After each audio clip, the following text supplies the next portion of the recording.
ኤምባሲ ተከፈተ ወይ ሀገር መሄድ ተፈቀደ ወይ የሚል ጥያቄ ጠይቁኛላችሁ። ይሄንን በተመለከተ ትንሽ ልላችሁ ወደድኩኝ። ሰላም ወደን የትራቭል ኤጀንሲ ቤተሰቦች እንደምን አላችሁ?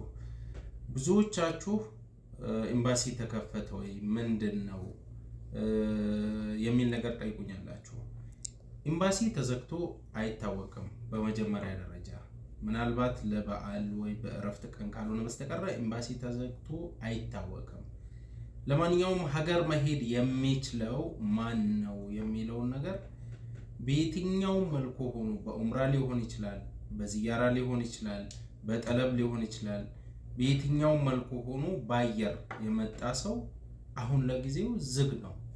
መሄድ የሚችለው በባህር የመጣ ሰው ብቻ ነው። በጣም ብዙ ሰው ስለሚጠይቅ የሁሉንም መመለስ ይከብዳል። አንድ ላይ ጠቅለል አድርጌ ልመልስላችሁ ከሚል ነው።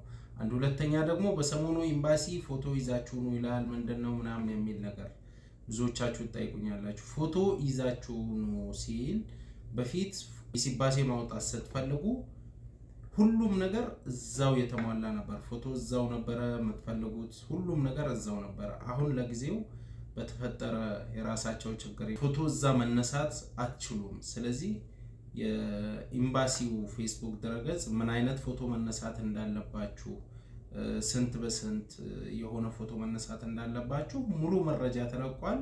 እዛ ላይ ገብታችሁ ፎቶ ተነስታችሁ መሄድ ነው። ይሄም ማለት ለፓስፖርት ወይም ለመታወቂያ ለተለያየ ነገር የምታነሱት ሁለት ጆሮአችሁ የሚታይ ፎቶ ተነስታችሁ ይዛችሁ መሄድ ማለት ነው። ምንም ሌላ የተካበደ ነገር የለውም። አመሰግናለሁ።